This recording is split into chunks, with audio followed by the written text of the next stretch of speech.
The courtroom was thick with tension as the defendant, a poised black woman dressed in a sharp navy blue suit, stepped forward. At the prosecution's table, two smug police officers exchanged knowing glances, certain of their impending victory. They were ready to humiliate her, convinced she would be nothing more than a mere pawn in their battle for authority. But little did they know, the woman standing before them was no ordinary defendant.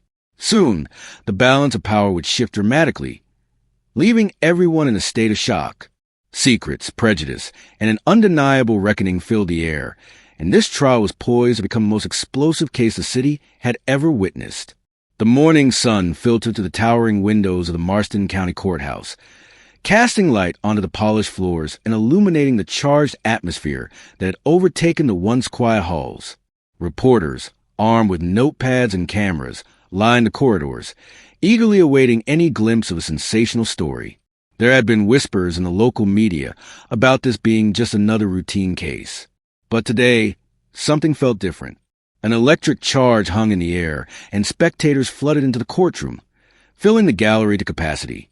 Even the best friends, who had been present at many cases before, seemed wary, sensing an underlying tension that was brewing in the room. At the center of this quiet storm stood Emily Preston, a refined black woman in her 40s.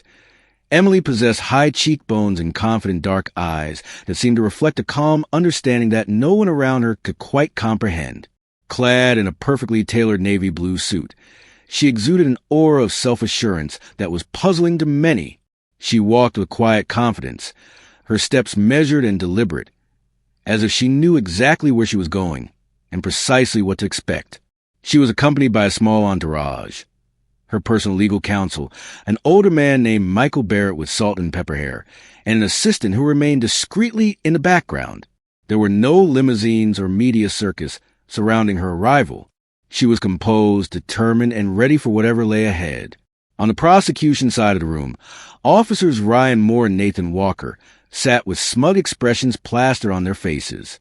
Moore, a broad-shouldered man in his early 50s, seemed to take pleasure in the power his uniform gave him, his grin wide and full of arrogance. Walker, younger and with an intensity that bordered on insolence, exchanged whispered comments with his colleague. Their confidence was palpable. They were sure that this trial would be an easy win for them. They had a reputation in certain circles, particularly in low-income and minority neighborhoods, for being heavy-handed and frequently crossing the line in their treatment of those they deemed beneath them. "I've got a feeling this will be quick and easy," Walker muttered under his breath. "Can't wait to see her try to talk her way out of this." Moore chuckled, crossing his arms. "It's always quick and easy when they try to act tough. Let her squirm." Judge Richard Porter, presiding over the trial, was a woman who carried the weight of the law in her black robe. Her thin-framed glasses perched low on her nose as she flipped through several folders stacked neatly on her mahogany desk.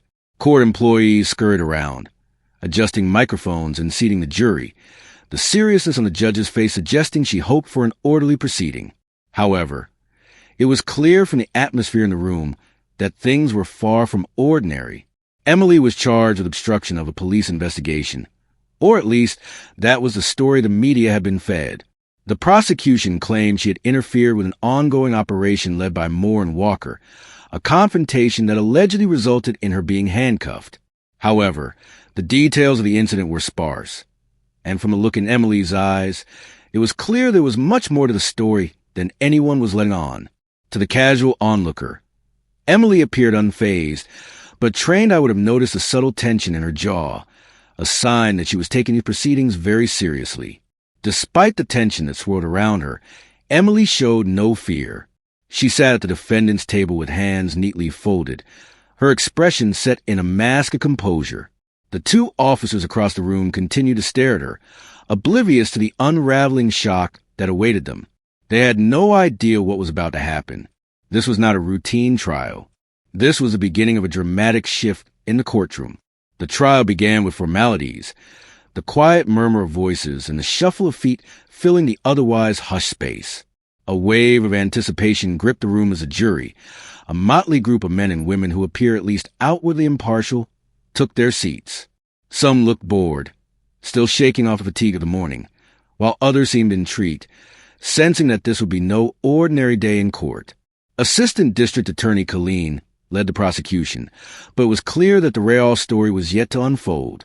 As the proceedings commenced, the air seemed to grow heavier with each passing moment. No one, least of all the two officers at the prosecution's table, could have predicted that this case would expose deep-rooted prejudices and challenge the very foundations of the law. Emily Preston was not just fighting a case against two arrogant police officers. She was about to expose the flaws in a system that many had taken for granted. The trial was about to become a battleground, not just for the case at hand, but for the soul of the city itself. Secrets long buried were about to be revealed, and the city of Westbridge would never be the same again. Julia Anderson delivered a crisp statement, portraying Emily Preston as a brazen individual who had purposefully and maliciously interfered with an ongoing police operation. Marshall's tone was professional, yet there was a subtle condescension laced through her words, as if she were speaking about a mere nuisance or reckless vigilante. Moore and Walker nodded in agreement at each rhetorical beat, their smugness unwavering. Emily remained calm, occasionally glancing at the jury. She saw a few receptive faces, but she also recognized the subtle biases that might be lurking beneath the surface. She had been in enough high-stakes environments in her life to know how to read a crowd. The quietly pursed lips, the slight stiffening of postures whenever her identity was mentioned, these were silent signals that hinted at prejudices closer to the surface than many would care to admit. Michael Barrett, Elisa's defense attorney, stood up next, a legend in the legal circles of Westbridge. He was renowned for his unflinching pursuit of justice. Now graying with lines etching his face, he nonetheless exuded a fatherly warmth in his carefully modulated voice. He promised the jury a clearer picture of what truly transpired, and teased that there were unique circumstances surrounding his client that should compel everyone to question the story spun by the officers. For the past few weeks, you've only heard the prosecution's narrative in the media, he began, looking each juror in the eye. You've been told Miss Preston obstructed a police operation, but keep an open mind. We believe you'll find that Officers Moore and Walker used unlawful methods, employed intimidation tactics, and targeted Miss Preston for reasons that go well beyond proper policing. At the mention of unlawful methods and intimidation, the officers shifted in their seats. Moore's smug grin faltered for a heartbeat, only to be replaced by a sneer. Walker drummed his fingers on the table, a flicker of annoyance crossing his face. Once the opening statements concluded, Judge Porter declared a short recess before the first witness would be called, allowing the room's tension a chance to breathe. The prosecution retreated to a side bench, conferring in hushed tones. Moore couldn't resist throwing a derisive glance at Emily, mouthing something that might have been an insult. Walker merely smirked. Meanwhile, Emily sat calmly, engaged in conversation with Gregory. To any observer, she was just a well-dressed offendant, occasionally trading polite smiles with her counsel. But beneath her measured demeanor, she could feel her adrenaline spike each time the officers made a snide remark under their breath. It took every ounce of her self-control not to unleash the truth right then and there. She wanted to see how far Moore and Walker would take their charade before fate turned on them. In the corridor, a few reporters snapped photos of Emily as she made her way to a water fountain. She offered no comment, only a polite smile and a slight raise of her hand. Tiana, the assistant at her side, kept watch, ensuring the press didn't get too intrusive. Tiana knew her boss's plan and understood exactly who Emily Preston truly was. This trial wasn't just about clearing her name. It was about rectifying a vile pattern of corruption and racism embedded within certain ranks of the police department. The city's people deserved better, and Emily was determined to see justice done. As the judge's gavel signaled the end of the recess, the atmosphere stiffened again. Gregory was ready to call his first witness, while the prosecution waited confidently, as if they already held every card in the deck. Emily allowed herself one deep breath, fixing her gaze on Moore and Walker. Their day of reckoning was coming, and soon the entire courthouse and entire city would bear witness to how quickly arrogance and prejudice could be toppled by truth. Before the first witness took the stand, Gregory requested permission to show footage from the day Emily was arrested. Judge Porter granted the motion. The lights dimmed, and all eyes turned to the overhead screens affixed to the courtroom walls. In grainy black and white surveillance footage, the scene unfolded, It was a late afternoon in a quiet residential neighborhood of Westbridge. A series of police cars lined the curb outside a modest house. Officers were milling about, some with clipboards, others standing guard. The camera's angle shifted to reveal Moore and Walker approaching a figure on the sidewalk. Emily Preston. She was dressed in casual clothes, returning from what looked like a community event. The camera had no sound, but it captured gestures and body language clearly. Emily appeared composed but concerned. She seemed to be asking the officers questions, possibly about what was happening in her neighborhood. Moore and Walker, based on their exaggerated arm motions, appeared dismissive, maybe even aggressive. Emily held out her palms defensively, stepping back. An argument ensued, still silent on the video.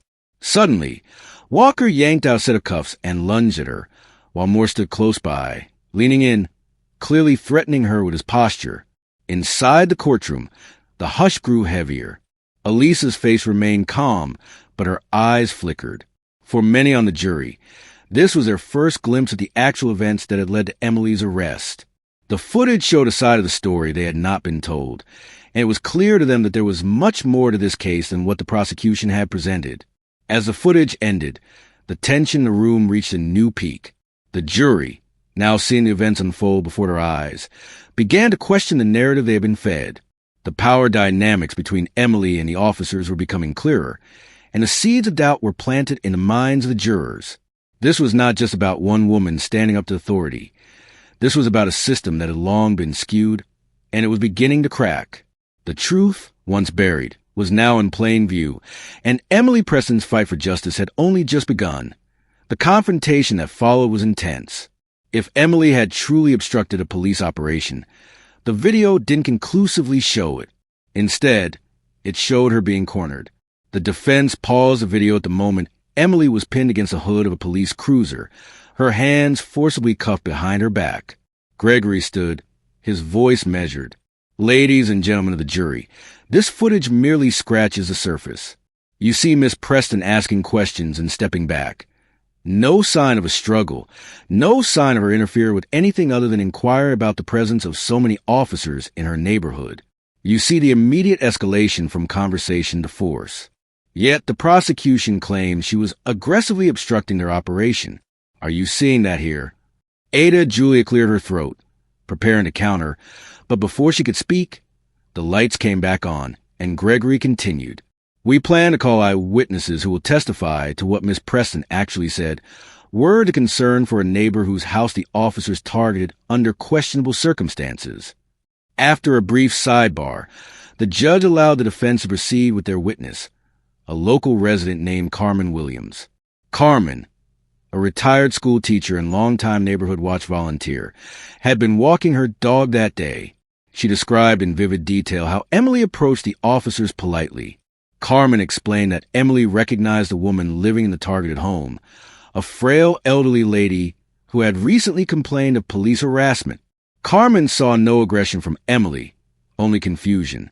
They just grabbed her, Carmen testified, her voice trembling slightly. They called her all sorts of names under their breath.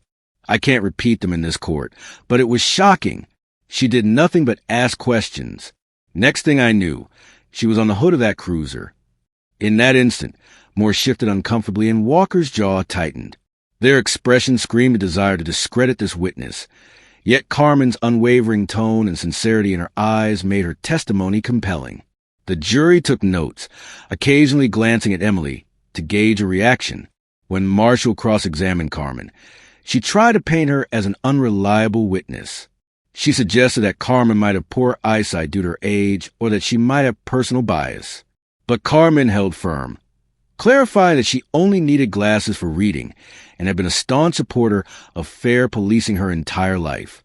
She also recounted how the officers had scoffed at Emily, making remarks about people like you meddling in grown folks' business.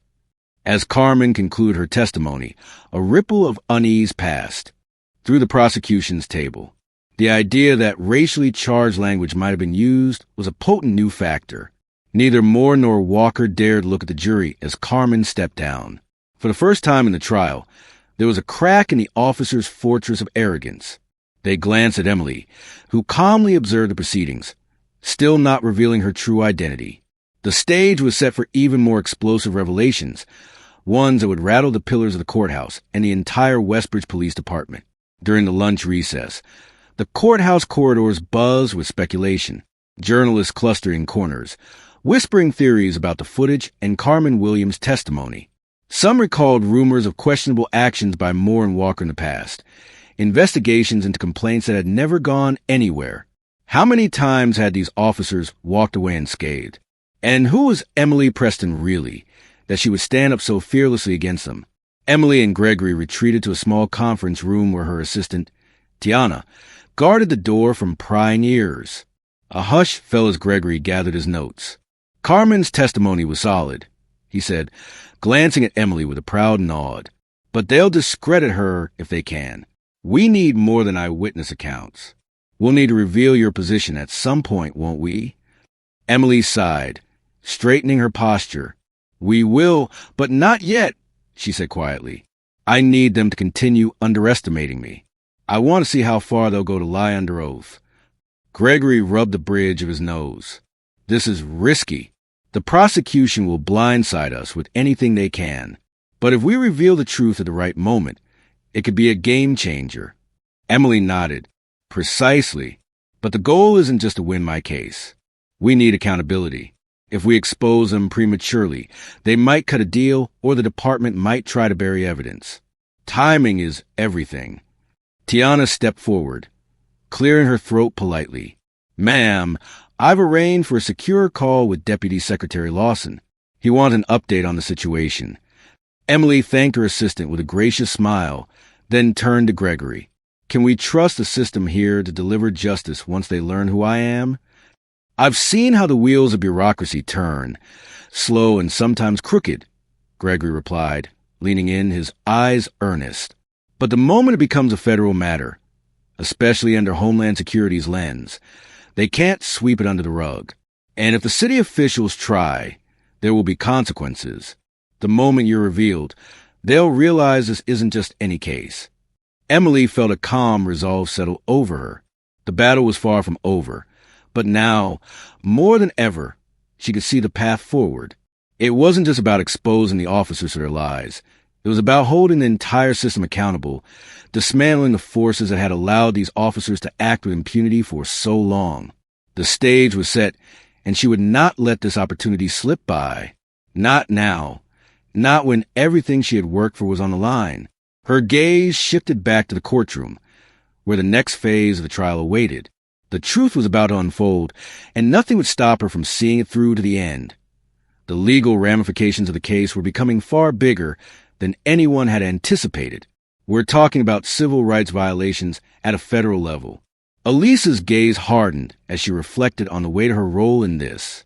She understood the significance of what she was doing, but it pained her to have to use such leverage just to protect her basic rights. As she thought about it, she couldn't help but wonder how many ordinary citizens didn't have these avenues of power. How many others had been pinned to police cars like she had been, people who didn't have the means or status to fight back.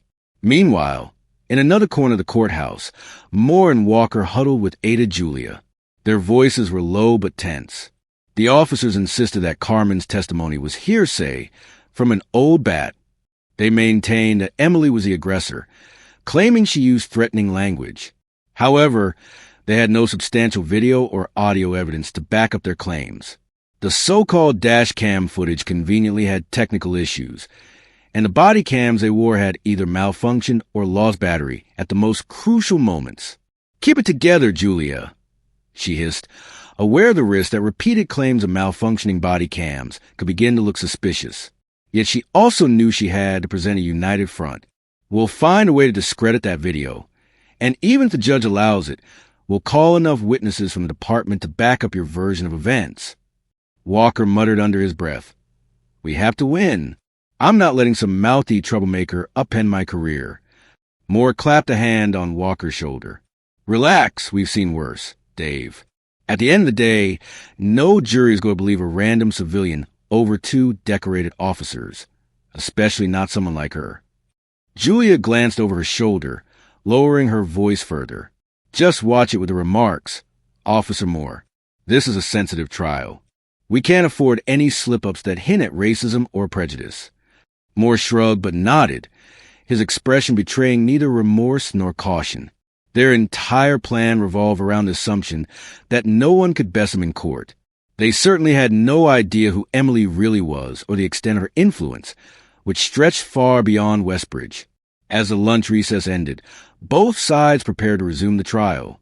Emily returned to her seat with graceful posture and a calm face. Walker and Moore sent her unspoken glares, but Emily didn't flinch. Above them all, the ancient clock on the courtroom wall ticked steadily, counting down to the moment when a long-buried truth would explode into the open, and with it, the arrogance of two officers who never expected the tables to turn so dramatically against them. Once the proceedings reconvened, Judge Porter called the court to order. The prosecution aimed to reassert their narrative by calling Officer Walker to the stand. The young cop walked confidently, his uniform crisp and eyes set on the jury. He had practiced his testimony, hoping it would be the linchpin that confirmed Emily Preston's alleged obstruction. Walker's version of events was carefully crafted. He recounted a tale in which Emily approached them aggressively, demanding that they halt their investigation. He claimed she yelled curses and threatened to call her people to make them back off. According to Walker, Emily then tried to push him, prompting him to defend himself. Gregory rose for cross-examination. "Officer Walker," he began, scanning a sheet of notes, "you claim Miss Preston physically pushed you. Could you point out where on the surveillance footage we just watched that occurs?" Walker squared his shoulders. "It wasn't caught on that camera. It happened after she moved off camera. You can't see it." Gregory arched an eyebrow. "Yet, the footage shows her backing away from you, and within a few seconds, you had her handcuffed. Are you suggesting that she managed to push you in that very short interval, unseen by the camera?" Walker sniffed and nodded. "She was quick. Cameras don't catch everything." A ripple of skeptical laughter passed through the spectators, quickly silenced by the bailiff. Walker's face reddened slightly, but he maintained his stance. Gregory continued, calmly pressing the point of conveniently off-camera behavior and the suspicious failure of multiple body cams. "If your camera malfunctioned, do you have any documentation, maintenance logs, or notice of malfunction?" Walker fumbled for a moment. "There was a glitch. We reported it.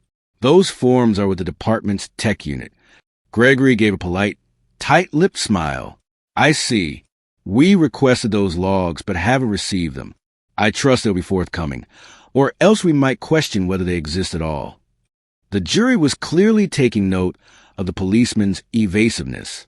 Walker tried to look unruffled, but a thin sheen of sweat appeared along his hairline.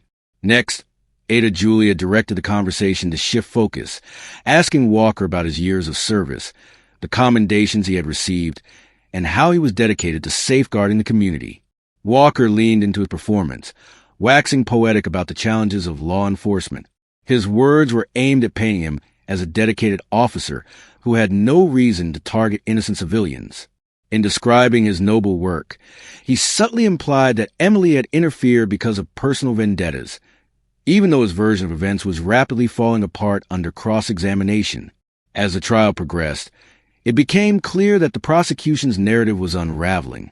The once confident officers began to look less sure of themselves as Gregory's questions peeled back the layers of their testimony. Julia could see the cracks forming, and in that moment, she realized how fragile their defense really was. Emily, on the other hand, remained poised and resolute, the calm at the eye of the storm, as the weight of the truth began to shift the tides in her favor. The courtroom was about to witness a game-changing turn of events, and the balance of power was on the verge of tipping. Being a civilian, Emily had no business questioning police procedure, yet the arrogance underlying Walker's words didn't escape the jury's attention. After Walker stepped down, Moore was called to the stand. The older officer tried to bolster his partner's story. His testimony mirrored that of Walker's, but he added an extra layer, claiming Emily had threatened to bring federal wrath down on them. Gregory and Emily exchanged a knowing glance. Clearly, Moore was fumbling into territory closer to the truth without realizing it. Still, it was twisted. Moore's insinuation was that Emily was some delusional person, and the irony was thick in the air. He had no idea how accurate that federal wrath reference would become. When cross-examined, Moore also provided a weak explanation for the missing body cam footage, blaming it on a battery issue. Gregory pressed him on the frequency of such malfunctions, occurring simultaneously in a single operation. Moore grew defensive. "It happens," he grumbled, crossing his arms. "These cameras aren't perfect." Throughout Moore's testimony, Emily remained quiet, observing how the officers, so secure in her prejudice, twisted every detail to frame her as a hostile nuisance. The tension in the courtroom became almost palpable. Some spectators, especially those who had experienced racial profiling, seethed in silence. Others wore skeptical expressions, suspicious that the story from Moore and Walker was too convenient. By late afternoon, after a grueling day of witness testimonies and cross-examinations, Judge Porter adjourned the session. She urged all parties to be ready for more evidence and witnesses the following day. As people filed out, the two officers exchanged relieved glances, thinking they had held their ground. Ada Julia seemed less sure, noticing the seeds of doubt creeping into the jury's expressions. Emily walked out with Gregory and Tiana by her side, grateful for the fresh air. Tomorrow, Gregory would start to dismantle the officers' testimonies even further. And if need be, Emily knew she could deliver the blow that would turn the trial upside down. She wasn't just fighting for herself. She was fighting for every person of color in Westbridge who had ever been silenced by those sworn to protect and serve. The next morning, an air of expectancy shrouded the courthouse. Word spread about the footage and the conflicting testimonies. Crowds assembled outside, some holding signs advocating for police accountability. The tension now extended beyond the courtroom walls into the city itself. Inside, Gregory arrived early with Emily and Tiana. Emily noticed a group of community leaders waiting near the benches. Among them was Reverend Samuel Tillman, a respected clergyman known for his work in civil rights advocacy. The Reverend had heard rumors about Emily's case and decided it was time to show support. Beside him stood an unexpected ally, Karen Donahue, a well-known conservative columnist who had previously championed law and order stances. However, Donahue had recently confronted her own experiences with the Westbridge PD's unethical practices after her teenage son was wrongfully stopped and frisked. That incident had opened her eyes to the prejudice many lived under every day.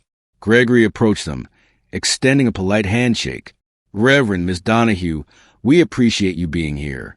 Emily nodded in greeting, her stoic face warming slightly at their presence. These surprising allies gave her hope that maybe the city was ready to confront the systemic issues, if only the truth saw the light of day. Soon court resumed. The defense called Dr. Yvonne Gardner, a clinical psychologist specializing in the psychological impact of racial profiling, as an expert witness. She provided testimony explaining how repeated encounters with biased law enforcement erode trust in institutions, often leading citizens, especially those from marginalized communities, to question police motives. Emily watched the jury absorb Dr. Gardner's words, some nodding slowly throughout the psychologist's testimony. Moore and Walker wore scowls, exchanging irritated glances. They seemed to grow more restless by the minute.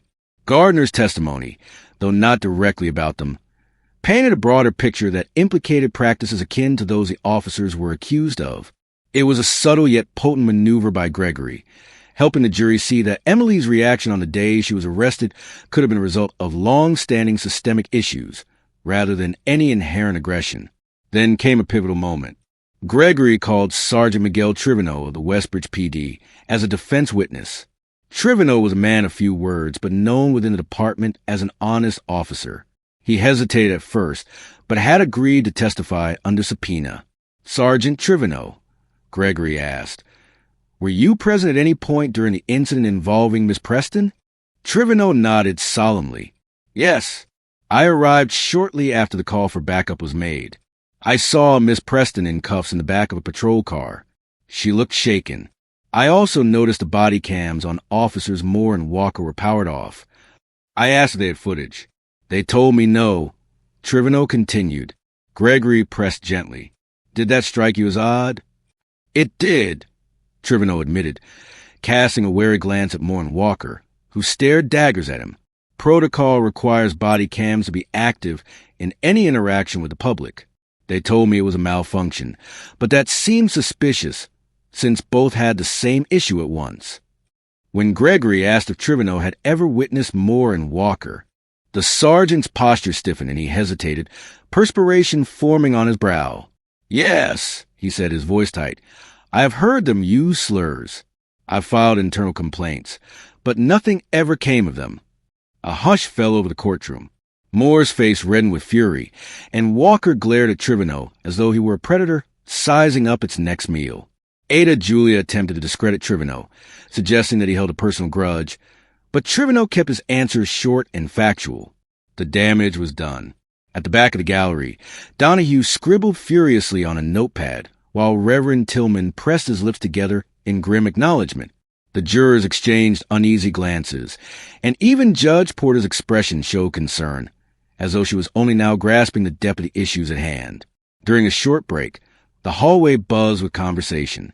Some people approached Trivino, thanking him for his courage, while others murmured about the ramifications for the Westbridge PD if Trivino's testimony were corroborated by further evidence. Emily stood quietly beside Gregory, her mind racing. The tide was turning.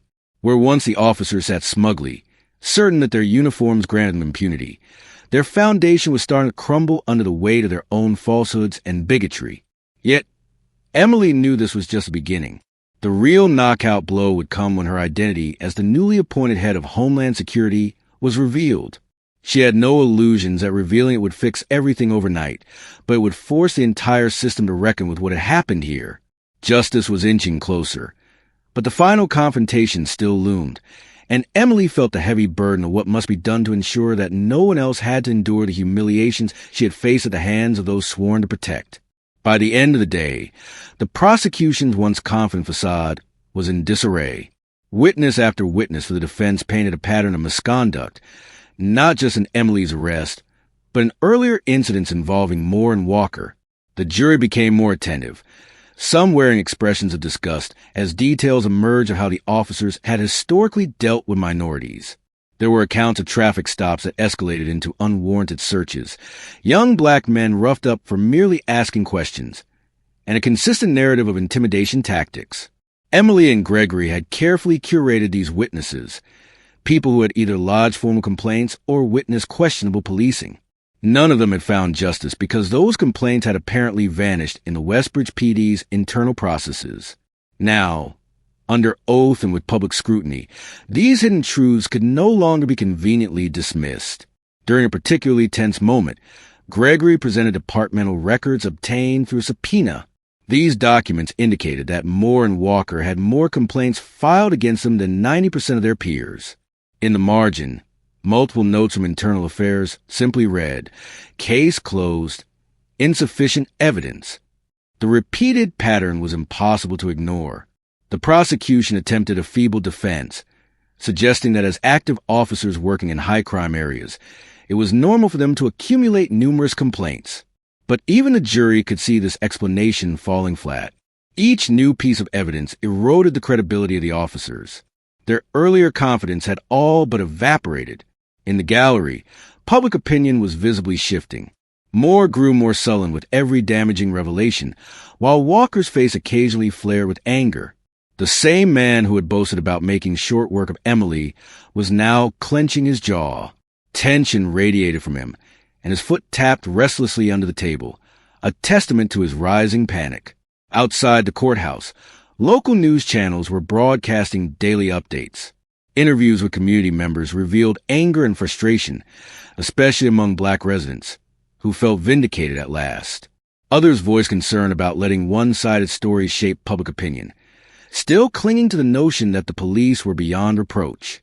Social media exploded with commentary. Hashtags like #JusticeForEmily and #WestbridgeTruth trended locally. Gregory, now fully in his element, sensed the momentum. But he warned Emily privately, "We're on solid ground, but let's not underestimate the prosecution or the power structure in this city. I've seen last-minute attempts to bury the truth. We need to remain vigilant." Emily agreed, acknowledging the precarious nature of their progress. Though she was itching to drop the bombshell her identity, she trusted Gregory's pacing. He wanted the jury and the public to see the injustice of themselves without overshadowing it by her rank. Once they comprehended the full scope of the case, then, and only then, would she reveal who she truly was. The truth had to stand on its own first. The weight of her identity would add gravity, but it had to be the right moment. As the day's proceedings wound down, Emily's resolve only grew stronger. The courtroom was no longer just a place of legal debate. It had become a battleground for justice. She was no longer just fighting for her own vindication. She was fighting for everyone who had ever suffered under the same system of corruption. The officers who had once thought themselves untouchable were now cornered, and Emily was prepared to deliver the final blow. The truth was unstoppable, and the city of Westbridge was about to face the reckoning it so desperately needed. The scope of the officers' deceit would soon become clear, and the jury would be all the more shocked when they learned who Emily really was. That evening, as Emily returned to her hotel suite, she set down her briefcase and scanned through updates from Tiana. The Department of Homeland Security had authorized additional resources should she need them. She also had a voicemail from Deputy Secretary Lawson, checking on her well-being. A pang of bittersweet emotion threaded through her. The top brass in Washington were ready to defend her, but so many citizens in Westbridge lacked any such safety net. Emily gazed out the window at the city lights, her thoughts drifting back to her upbringing in a small southern town. It was there that she first felt the sting of discrimination. She'd vowed then to break barriers so that others wouldn't have to feel powerless. Over the years, that vow led her to climb the ranks of law enforcement oversight, culminating in her nomination as head of Homeland Security. Now, ironically, she was forced to experience the same brand of injustice she had spent her career trying to dismantle. Despite the turmoil, Emily allowed a small smile to form. Things were changing. The truth was coming out. Tomorrow, they would continue chipping away at the prosecutorial facade, inching closer to the moment of reckoning. Moore and Walker had no inkling of just how severely their choices would boomerang back, and Emily was ready to usher in the justice that had been denied to so many for far too long. On the fourth day of the trial, the courthouse was more crowded than ever. The line of people waiting to enter stretched around the block. Both local and national news crews had arrived, sensing a major story. Whispers circulated that something monumental was about to happen. Even the bailiff stood on edge, scanning the throng for potential disruptions. Inside, the trial resumed with the defense's star witness, Emily pressing herself. The tension escalated as she walked to the witness stand. Every eye locked on her. Some doubted she had anything significant to add beyond personal testimony, but others sensed she was about to drop a bombshell. Judge Porter instructed Emily to raise her right hand. After she swore to tell the truth, Gregory began his questioning. His tone was calm, offering no hint of what was to come. Miss Preston, could you please tell the court about your background? Emily clasped her hands in her lap. Certainly. I grew up in South Carolina. My father was a pastor, and my mother was a school principal. We lived in a community deeply impacted by racial discrimination, and I saw firsthand how law enforcement could sometimes treat black communities unfairly. A couple of jurors leaned forward, intrigued. Emily continued, I pursued a double major in criminal justice and political science. I then joined a federal agency, initially the FBI, where I specialized in counterterrorism and later civil rights investigations. After several years, I transitioned to another federal body, focusing on national security policy. She paused, looking at Gregory. He nodded, encouraging her to proceed. The gallery buzzed, some people glancing at each other in confusion. Emily's resume already dwarfed what they had assumed for a random defendant. She cleared her throat softly. Eventually, I accepted a presidential appointment within the Department of Homeland Security. I served as Deputy Director of Intelligence before receiving my most recent role.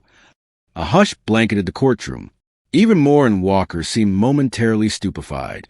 Gregory exhaled, bracing for the impact. And that recent role is... He gently prodded. Emily met his gaze, then turned to address the court directly.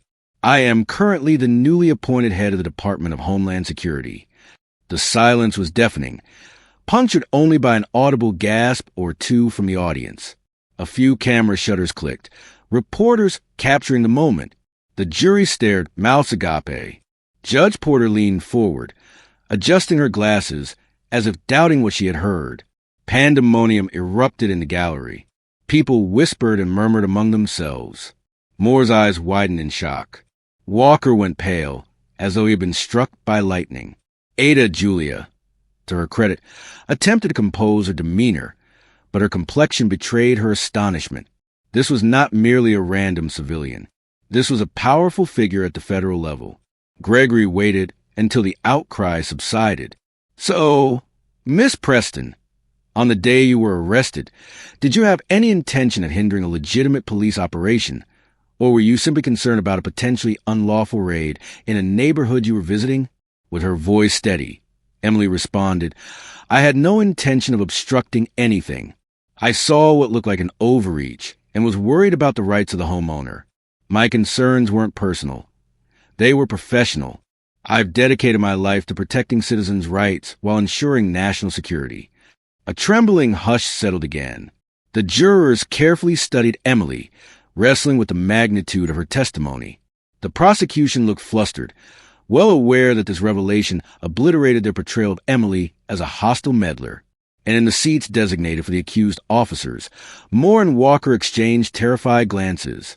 The woman they had manhandled and mocked was actually one of the highest-ranking law enforcement officials in the nation.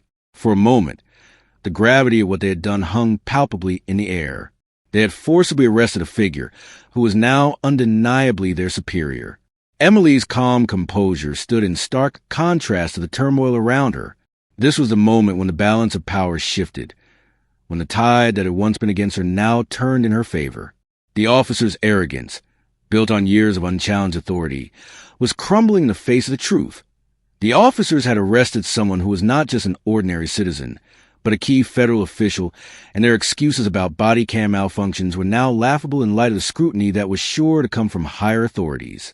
Moore's hands gripped the armrest of his chair, his knuckles turning white. Walker looked away, unable to maintain eye contact with anyone. Their bravado had vanished. There was no going back now. Emily's truth had finally come out, setting the stage for a dramatic finale. The entire courtroom realized that this case was no longer just about whether an individual had obstructed a local police operation. It was about systemic discrimination, abuse of power, and blatant racism laid bare before the nation. For Moore and Walker, the day of reckoning had arrived in a form they'd never dreamed possible. The courtroom revelation that Emily was the newly appointed head of Homeland Security rippled through Westbridge and beyond. Within hours, the news trended on major networks and social media. Commentators debated the implications. Legal analysts weighed in on how this case could reshape public trust in law enforcement. And civil rights organizations hailed Emily as a hero for shining a bright light on systemic issues. But no one felt the impact more than the Westbridge Police Department. Suddenly, the chain of command was thrust under a glaring spotlight. Why were complaints against Moore and Walker consistently dismissed? Who authorized or ignored their questionable tactics? The mayor's office scrambled to address the public firestorm. The chief of police held a tense press conference, assuring the public that an internal investigation was already underway and pledging full cooperation with any federal oversight. Skeptics pointed out that such promises rang hollow, without concrete action. For Moore and Walker, life had turned into a nightmare. Their faces were plastered on local news, and protesters appeared outside the courthouse every morning, holding signs condemning racism and police brutality. The officers could hardly leave the building without being jeered at. Their families were harassed, and their circle of friends dwindled as people distanced themselves from the scandal. The armor of the badge, which had once seemed impenetrable, was now riddled with cracks. In a last-ditch effort to salvage their case, Ada Julia filed a motion to exclude certain evidence related to Emily's federal position, arguing it was prejudicial and irrelevant to the specifics of the arrest. Judge Porter denied the motion, pointing out that Emily's role in law enforcement oversight was directly pertinent to her reasons for questioning the officer's actions. Julia was left with few cards to play amid the chaos. Emily kept her composure, yet she recognized the deep weight of responsibility on her shoulders. She'd never wanted to use her office as a weapon, but in a system that so often tilted against people of color, shining the full light of federal authority was sometimes the only way to break the cycle. Gregory methodically continued to present evidence, each piece further dismantling the officers' stories. Emails showed more complaining about too many outsiders moving into certain neighborhoods. Walker had once forwarded a racially insensitive meme to colleagues. While such digital footprints might not prove direct malice, they added up to a damning portrait of officers who harbored deep-seated biases. When challenged on the stand, both men fumbled to justify their words and actions. The reaction in the courtroom was visceral. Some jurors looked appalled, while others tried to mask their shock. Spectators in the gallery shook their heads or muttered angrily under their breath. Even the judge's calm judicial mask slipped occasionally, revealing glimpses of concern and indignation. An undercurrent of retribution flowed through everything. For years, Moore and Walker had flaunted their power, secure in the belief that no one would hold them accountable. Now they found themselves cornered under the blinding light of national attention.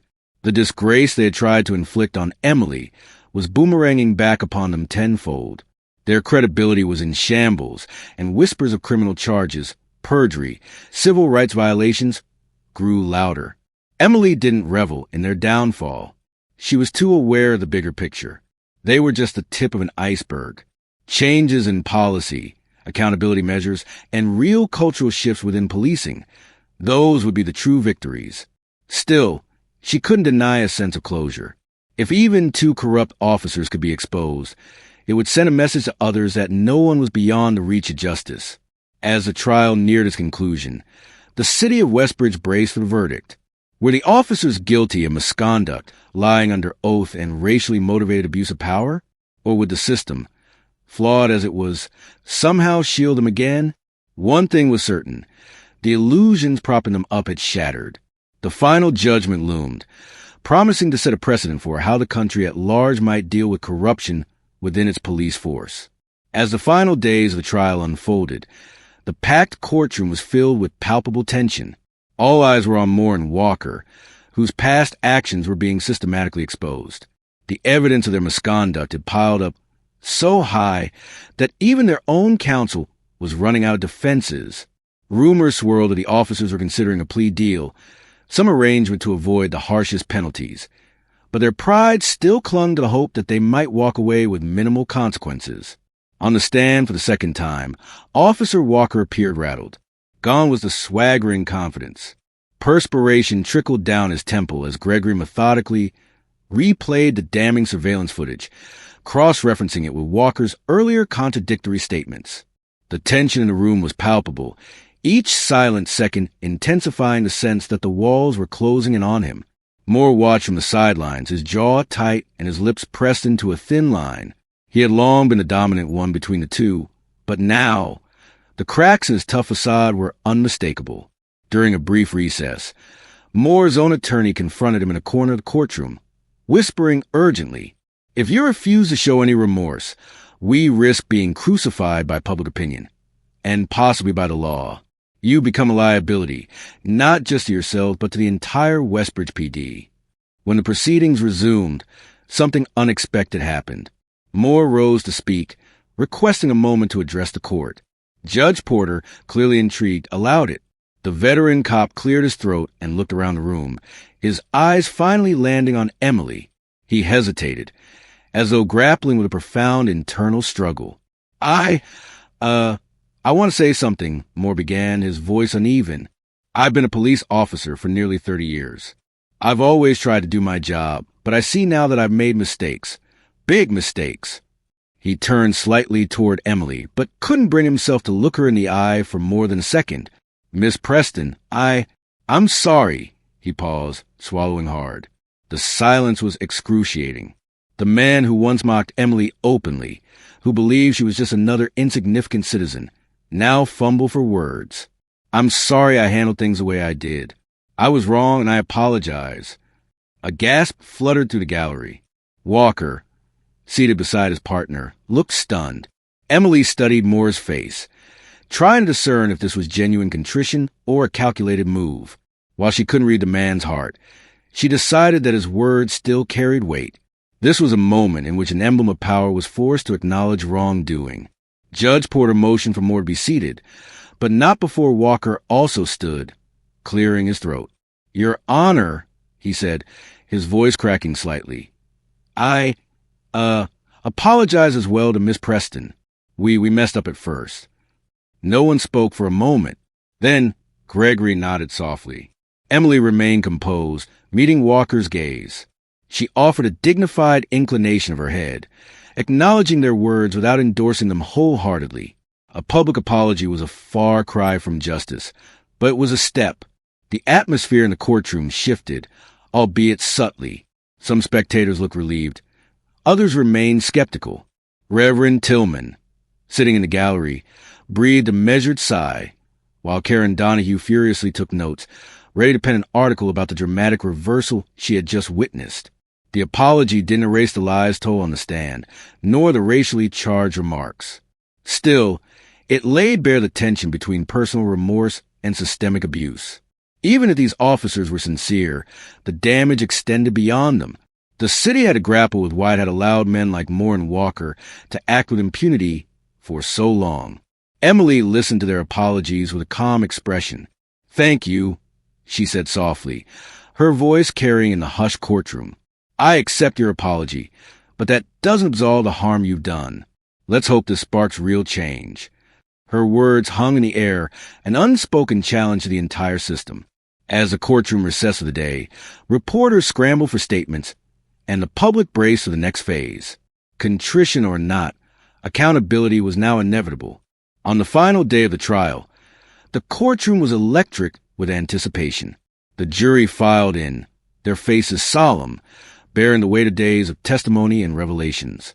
Emily sat quietly beside Gregory, her eyes forward, her posture dignified.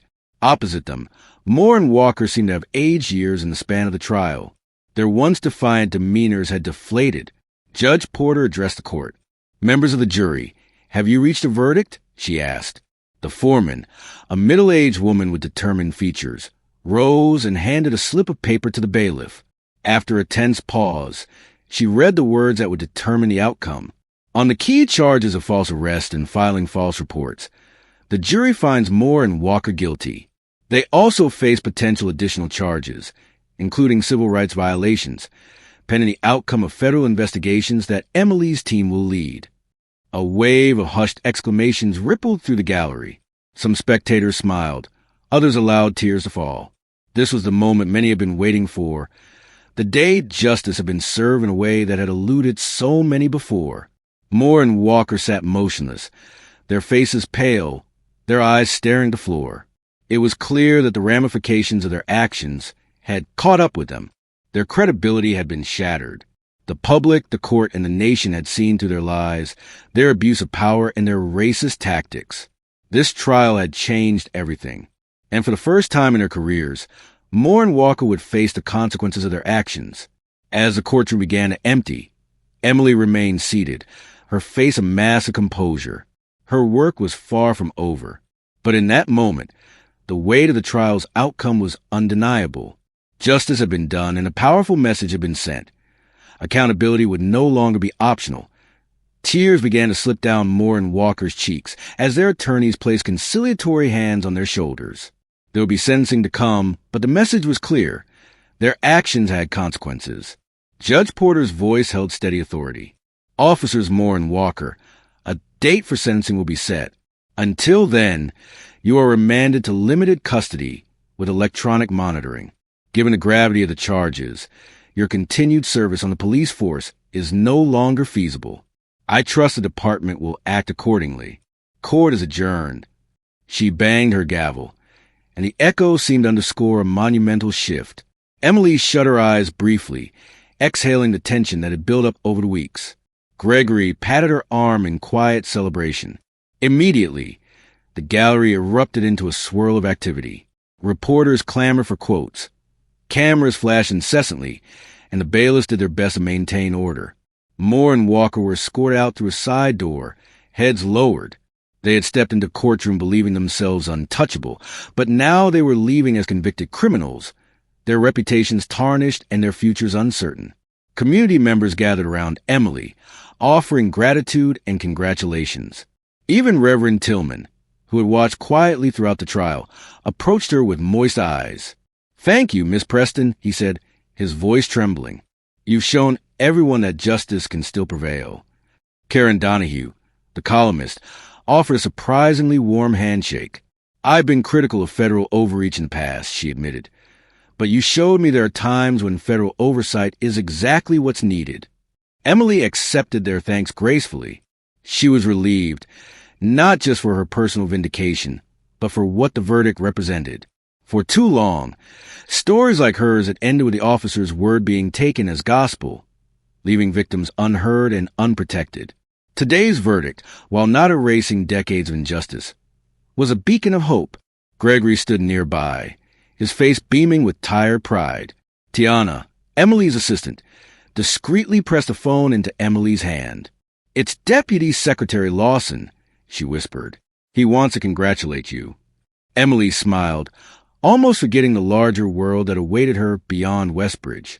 With the trial concluded, she could now direct her attention to ensuring that systemic reforms followed the verdict. This was only one battle in a greater war against discrimination and corruption. But for that moment, Emily allowed herself to savor the rare victory. The city of Westbridge, battered by scandal, had taken a stand for justice.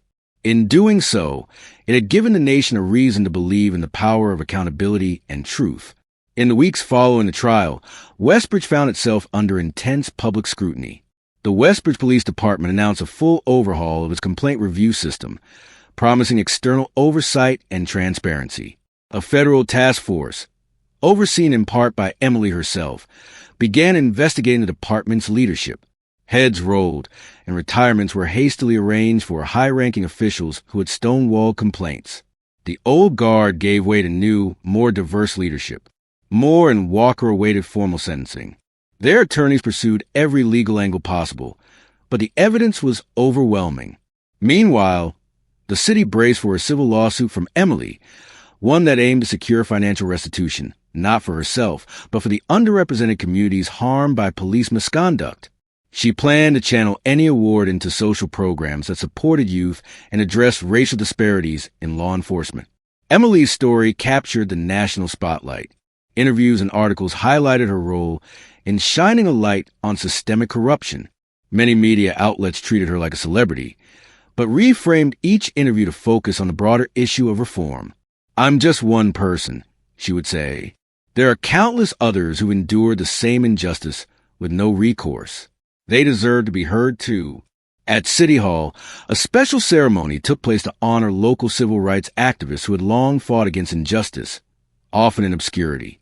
Reverend Tillman received a commendation, and Karen Donahue, previously an outspoken critic of activist movements, gave a heartfelt speech apologizing for her naive views.